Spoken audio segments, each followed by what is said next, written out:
Transportation Secretary Pete Buttigieg is working overtime to spin the border crisis away from his boss.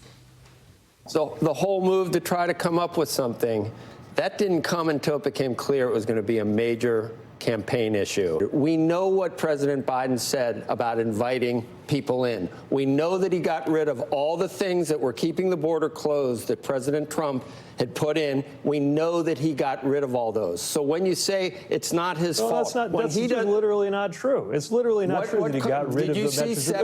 Did you see 7.2 separation? How about that interview on CNBC? Joining us now is Fox News contributor David Webb. David, good morning to you. The president also got rid of Remain in Mexico and the border wall. The president has so far taken 535 executive actions when it comes to immigration. What is the transportation secretary trying to do here? Lie. One word.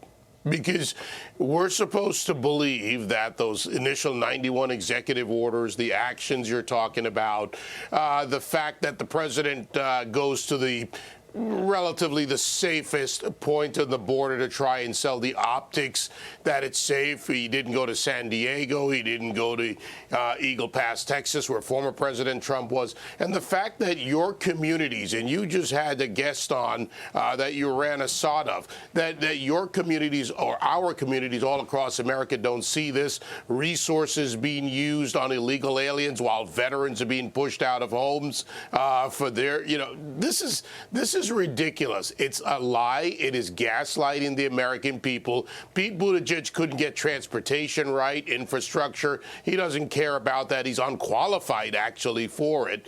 And now he's going to be the front man to deflect from Joe Biden, or at least to attempt to. It's not going to work with the American people. So, David, on Thursday, the president has the State of the Union address, which is serious high stakes for him. And there are big questions about how he's going to address the border issue. I mean, it's the number one issue on the minds of Americans across the country. And I think a lot of people would like to say, things are going to change. It starts tonight, and then announce some sort of executive action that would stem the flow of illegal immigration. Do you think he's going to do that? No.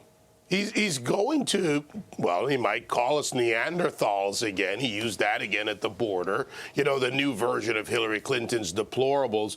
Biden will not make a change because it doesn't fit what his real left-wing base wants. And there's a lot of money behind that in the donations that come to the Democrat Party, not just in presidential politics, but up and down the ballot. So he's not going to do anything about it. He'll blame Republicans. He'll probably miscast, I'll use that word nicely until he says it, what happened before his administration. But the fact is, he's going to get up there. He's going to try and push their angle, their narrative on the far left. And then he's going to try and get Americans to believe that he is going to slip back to the middle, because Joe, who ran as the most progressive candidate as a Democrat, will now say, I'm the moderate in the next election, trying to win second term. And America, I understand you. The fact is, he doesn't. He is not capable or willing. I'm Steve Doocy. I'm Brian Kilmeade. And I'm Ainsley Earhart. And click here to subscribe to the Fox News YouTube page to catch our hottest interviews and most compelling analysis.